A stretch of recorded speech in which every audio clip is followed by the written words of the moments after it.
Hả? Chiều Lào Cai, Nội Bài. Hà Nội lúc nào thì đến lúc đấy. Đi ngoan không? Ăn chưa? Đi ăn chưa?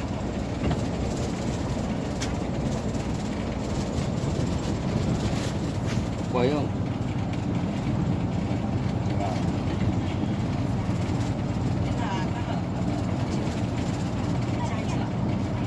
Chỗ này gần chỗ Thần Phương, Quang bảo vào nhà Thần với Phương chơi tí đấy. Đây đang trên đường vào đấy. Nhá, chưa xong thì về nhá.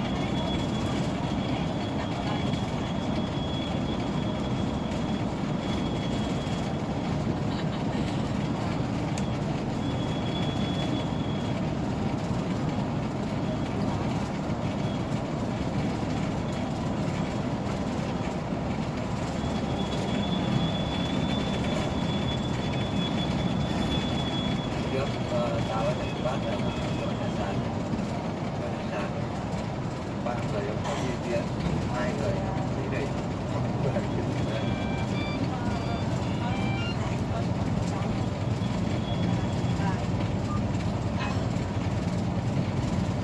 Nhà xe này nhiều xe không anh? Nhà xe Quốc Cường này.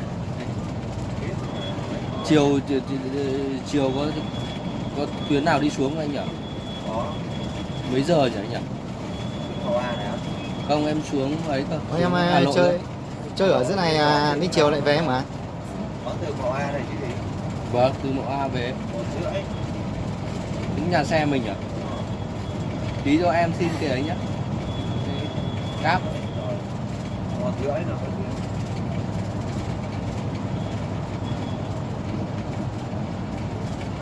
Cầu A thì chơi cái gì ở chùa hay là thế à? Đấy em cũng chưa biết, em hôm nay mới vào mà. Trong đây có cái gì chơi anh? Chùa. Chơi du lịch. Cầu A thì chúng em ăn nhậu chứ. Đó là thị trấn đấy nhỉ? Nhưng bây giờ ở đâu? Ở dưới đâu?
đền đấy.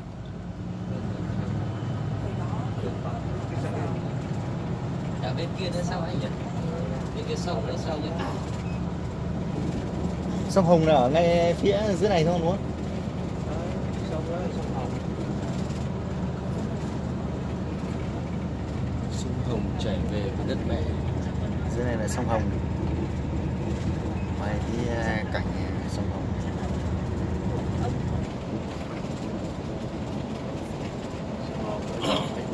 Nước. Ngoài Lào Cai, Nội Bài.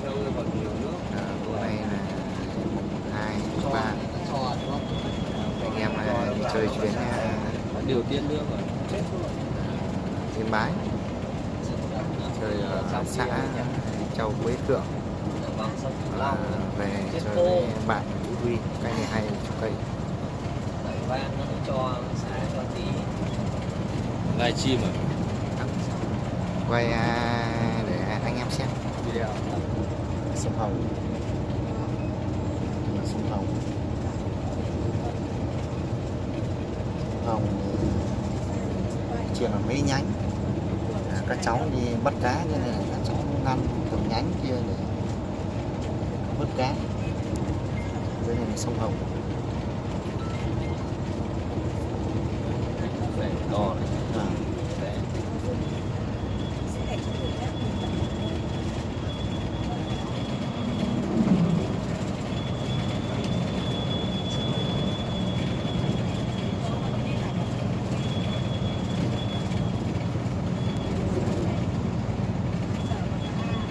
Cầu.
Giữa mình dừng là gọi là gì? Xã gì?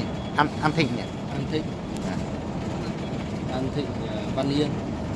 An Thịnh Văn Yên.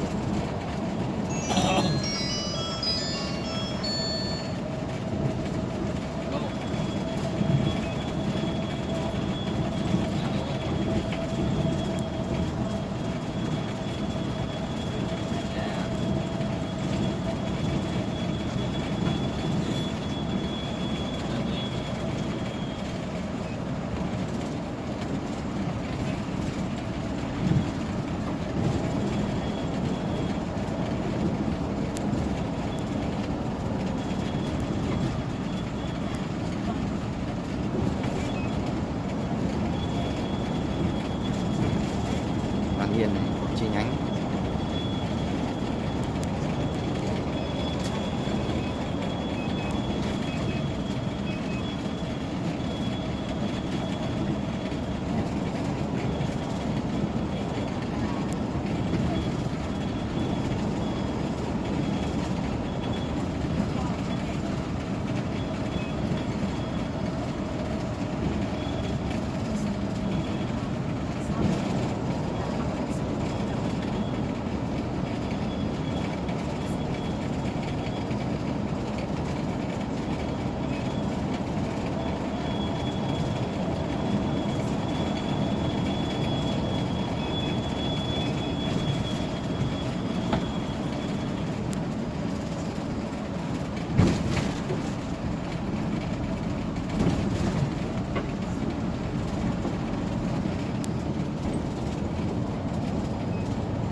đây có cáp của quốc cường đây mà quên cũng không ở đây coi.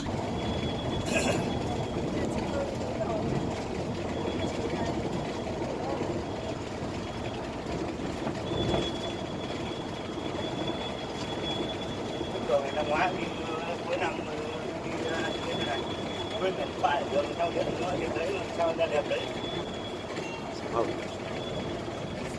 chủ cách nó chạm từ xe không lấy.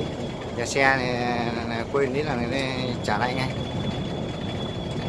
Cái đã dấu cái quen cái điện thoại từ mình sòng tàu không nhận được mình nhận nói Không về xuống những đẹp.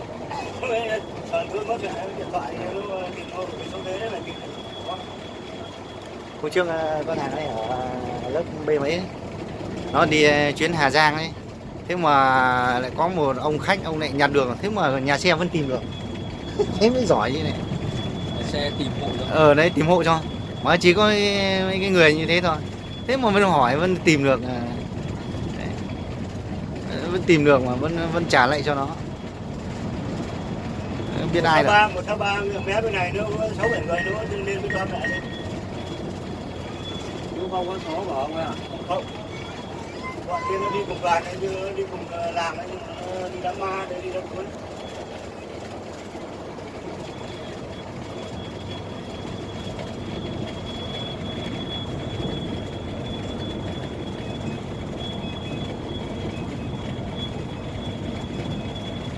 Lào Cai.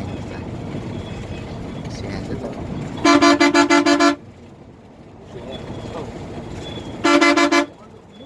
Mấy ông đấy ông mới chưa ra.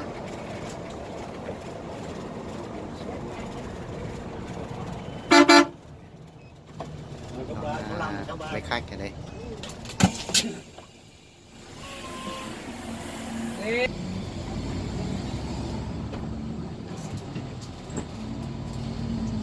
Có ba bé tay phải á, thì nó Xã Nào mà không quen nhau à? không, nó đi phái khác mình biết chứ nó lần thì có chơi mà con cầu ngồi hút thì hẹn mai về. suối.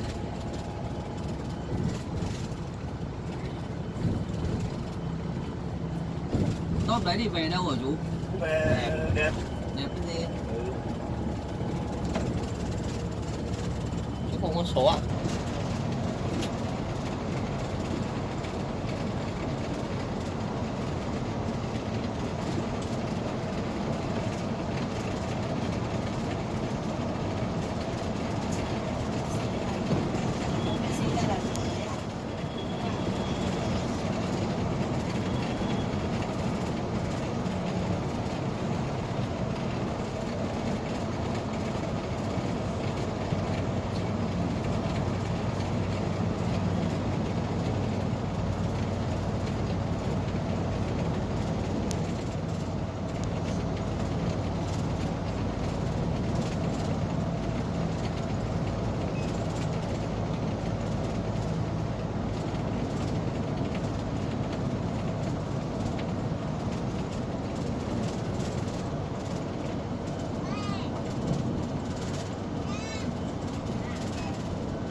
đây 163 đấy. Đấy cho bà. Chắc là mấy ông đấy chia ra rồi. Con này uống thuốc chuột, thuốc cỏ con gái 31 tuổi.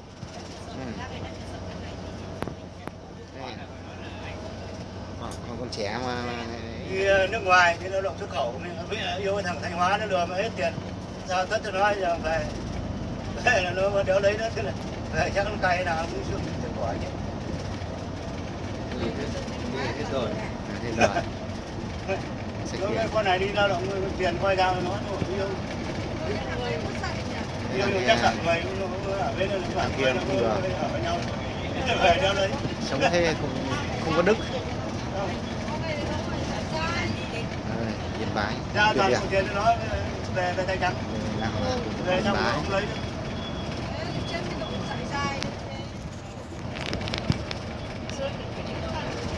Không phải là dạy cái tình yêu có lúc nó mù quá. Yêu tưởng nó yêu trung thành nhưng đi bạn tiền làm mà bao nhiêu để lương tháng là giao tất cho nó. Có đúng quá. Thế ai như các bà đấy thì có thể dài ra đi. Anh như các bà chắc thế, bọn tôi có mà như thế à?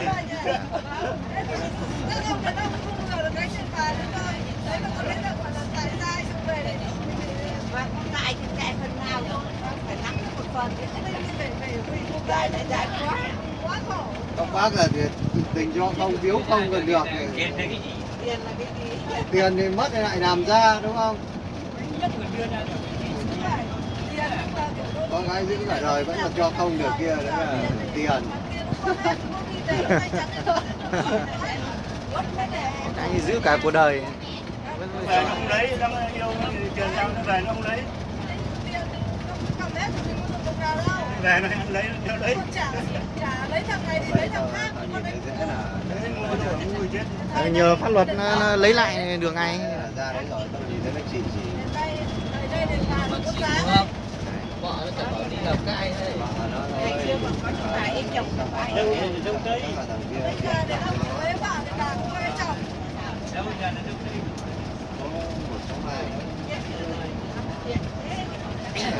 Số mà cái thằng này ra Đây nó trứng. Đâu người ta cũng vợ nó mà trong cây. tầm tuổi nữa. Có vợ chết vợ nó Lên đây bà video chết chồng rồi đấy là. mời các bạn theo dõi vậy. Chiều có video được không ạ? Đấy, Theo dõi có sau. nhưng ít Rất ít đâu. ít hàng thế ít. Đấy là ở quê là một đến hai đứa con là nó rằng một có lấy ai. Ôi thì cháu này thằng trai Tân cũng lấy gái một cũng con rồi. Đây. Nó cũng là dạng giờ nó quá tuổi, nó 30 40 thì nó lấy thì cũng được. Bây giờ yêu nhau người nó không kể các cổ thủ như các ông các bà ngày xưa đúng không? Thích thì đến với nhau cũng không kể tuổi. Tranh lệch nhau nó vẫn lấy. Không kể nhau nghèo. Thưa nó cũng lấy bà nó con này cũng có chồng có con rồi còn nó tranh nhau với thằng 5-7 tuổi nó vẫn lấy. Tranh Tân luôn. Một chân màu mè đâu được, cái chân nó không nghe gì nữa, ai nó đi lao đâu. Nó hợp nhau ít rồi. Biết làm sao được màu mè đâu. Gặp nhau biết nhau đến nhau. Sao bữa cũng còn cái 20, 18 lấy cho ông 70. 70 chẳng qua là nó tham tiền. Không có tiền, lái khô ấy. Tiền thì nói gì? Đấy ở cái thằng này đây. Đấy, ông đi lái khô chẳng có cái gì mà sao cái 18, 19 luôn lấy ông 70 đấy. Gọi là nghìn lẻ mới có một ông